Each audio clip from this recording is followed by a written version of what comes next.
Hi neighbor, today we're going to be talking about 5 ways you can go ahead and amend your sandy soil. I know, I have it too. Don't believe me? Just look at the ground right there. There's some things we can do. So I'm going to give you the 5 ways, plus I'm going to talk you kind of through why they work, how they work, kind of the pros and cons of them so that you can make the right decisions for your garden. So number 1 is going to be just buy more soil. Just get soil, put it on top of the sandy soil. Don't even deal with it. Number 2, get mulch. Do back to Eden method. Layer it on top and let it break down. Number 3, chop and drop. Grow it, chop it, drop it. Fix your sandy soil. Number 4, compost. Have food scraps, have yard waste, put it in a bin, let it cook, let something eat it and poop it out, one of those things, and fix your sandy soil. And number 5, charred wood ashes or biochar. So now let's really talk through some of the pros, the cons, the differences between these types and what may or may not work really well for you based on your goals. So the first thing is a sandy soil really lacks organic matter. So a lot of these different methods are about adding some amount of organic matter back in. The other thing is that a lot of these are dealing with solids. You notice I didn't talk about any liquid fertilizers or compost teas. And the reason is that sandy soil drains, which is great for a place like here in Florida because we get a lot of rain. And if it didn't drain quickly, well, we would be underwater all the time just from rain alone. The problem is that if you try to amend the soil with anything that's liquid before building up organic matter, it's going to immediately wash right through. The other thing about sandy soil is that it really lacks the nutrition pieces, right? When you're trying to do things like vegetable gardening or flower gardening, oftentimes we're missing these key minerals, and that's what we talk about with like the N, K, and P. So that is your nitrogen, your potassium, and your phosphorus. I think of these like the vitamins, you know, like they have to have food, they have to have water, and they have to have their vitamins. Specifically the K and the P.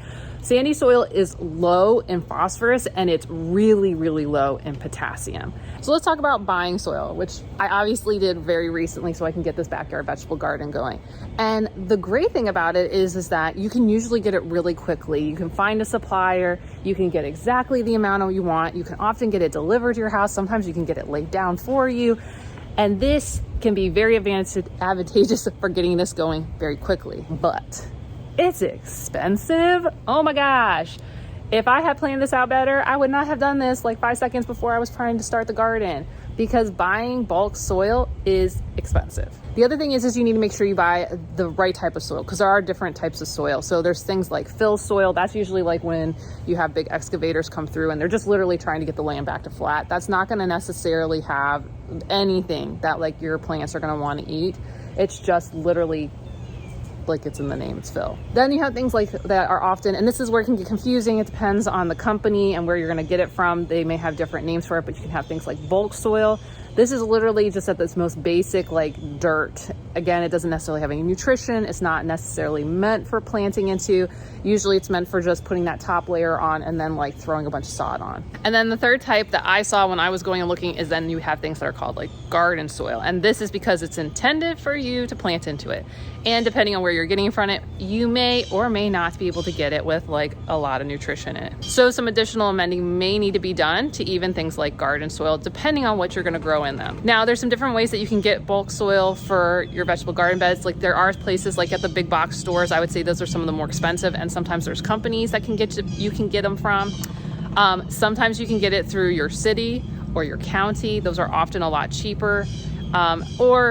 Yeah, those are kind of the main ways I know of. But if you know of other ways to get bulk soil for really cheap, like let us know in the comments. But one of the big things with all the different types of soil that you can purchase, whether you're going to end up buying bag soils or you get it from a city or county, or you're just getting it from some company, the challenge is that often it doesn't have the full microbiome. It doesn't have the bacteria, the funguses, and all the things that plants need to be able to intake food really, really well. So plus they may not have the right level of your N, your K, and your P and other trace minerals that plants need. So you may need to do some amending to your soil, even though you spent a good chunk of change on it. So let's talk about mulch.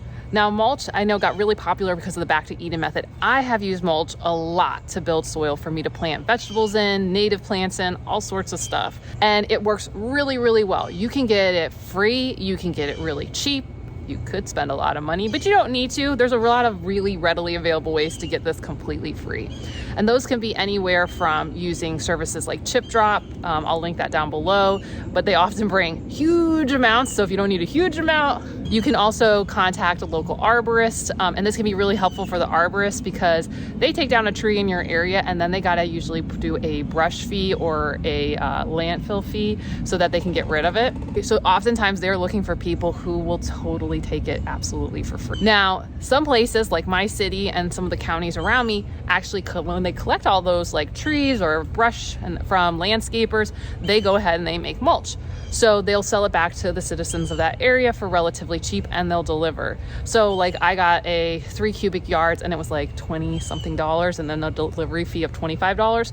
So for a really, really cheap way, I can get like a lot of wood chip mulch. And of course you can go buy wood chip mulch either at bulk services, just similar to the soil. That's gonna be a lot more expensive, or you could buy bag mulch from like a place like Home Depot or Lowe's. That gets really, really expensive, and some of those are treated with dyes, so you got to be really careful with that. Beyond cost or ending up with too much mulch, here are some of the reasons you may or may not want to use this to deal with your sandy soil. 1, it slows down the draining, which is great because the water is draining through so quickly. Now you may get worried about, oh my gosh, but now it's not draining quickly, will my yard flood? So wood chip mulch can absorb a lot of moisture, which actually can help your yard be able to move. Like instead of it totally flooding, it can actually just like, it's like a big sponge. That's the best way I can say it. And that also means when you have your dry months, it's really good about slowly distributing the water back out to plants. That's often why you'll see like in your soil that you'll get, no matter whether it's bagged or whatever, it will have some amount of wood chips in it because they act like these very slow acting sponges to absorb or release water. The other really good thing about wood chip mulch is that when we talk about like bringing in the microbiome, the funguses, the bacteria, all the like things to like help plants be able to do what they can do, it already exists in the wood. So you don't need to do anything from that standpoint. And it often has all the different nutrition that your plants are gonna need. But the moment you set it down is not the moment that it's available for other plants. Like you cannot plant your vegetables into mulch, which I'm sure a lot of you figured out. But the question is like, how long does it take for it to be beneficial for your vegetables? But from a nutritional piece, it takes until it breaks down. And how long it takes to break down varies immensely. Now, I remember someone from Michigan told me it took them 2 years to have this breakdown. But the good thing is I don't live in Michigan, I live in Florida. And in Florida, I have done this over and over again. And through the rainy months, less than 6 months. Less than 6 months, other than the very top layer, all of this will be broken down into soil. So that means if you're gonna be doing some long-term planning, you know, go ahead and throw down some mulch and prepare your garden to have the nutrition that it needs, and it will be able to counteract your sandy soil. So let's talk chop and drop. Chop and drop can be super, super beneficial. Now, some of the pros and cons of it, one, it takes work. It's gonna take some consistent work over time. But it can be a great way to not only establish organic matter for your garden, but also to maintain it over time and suppress weeds. Chop and drop is a great way for you to avoid putting stuff out into the garbage, landfill, brush piles. It's a way to use what's already on your land or something that you can quickly add to land and then reintegrate back.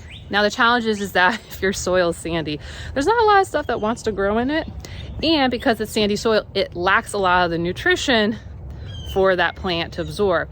So where a lot of people talk about bananas as something that's great to go and use for chop and drop, the problem is bananas don't want to grow in sandy soil.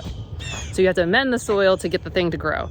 Now, using things like some of our native grasses and other plants that can reach way deeper down into the earth to get to nutrients is one of the ways that you can do this. So there are native plants like muhly grass, Fakahatchee grass that can be used as part of your chop and drop process. It will also help with the adding the microbiome in, because these plants exist in the area, they're going to naturally have funguses, they're going to already naturally have some of the bacteria and stuff, and as they break down, they will go and add it back into your soil.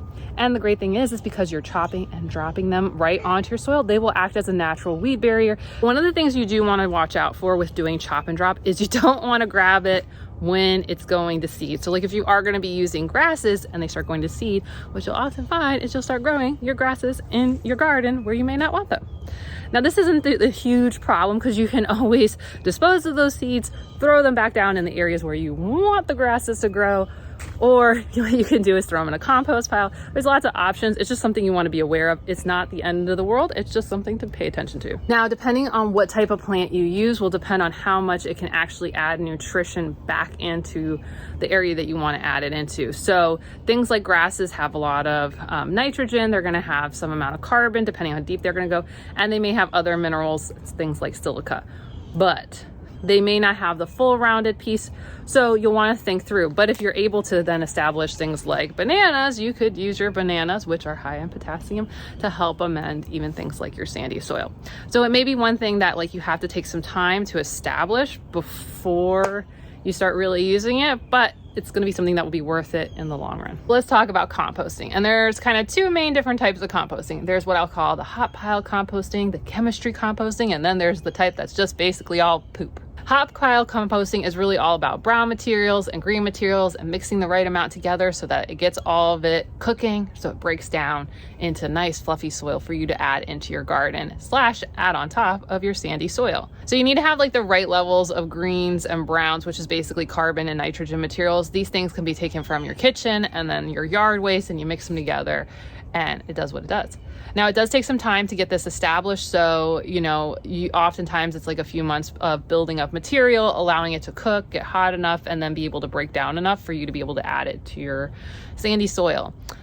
But it can be really cheap to be able to get going. Like, you don't need a lot. You can get like a compost bin. I'll link one down below. Or what you can do is you can just build like a wood frame thing. There's a lot of really simple and easy ways to do this, but it will take some time to build up enough material to go and amend some sandy soil. The other constraint is that like you can't add all the things in here. Like you have to be careful about not adding certain types of food in here, which is why I really like doing vermicomposting. And I did a video where I really broke down exactly how I go and do it with this right here. But basically I use maggots. And the maggots eat everything that I throw in there, and then they poop it out. And then I get really nutritious, compost that I can add on top of any plant I want. It's got all the things.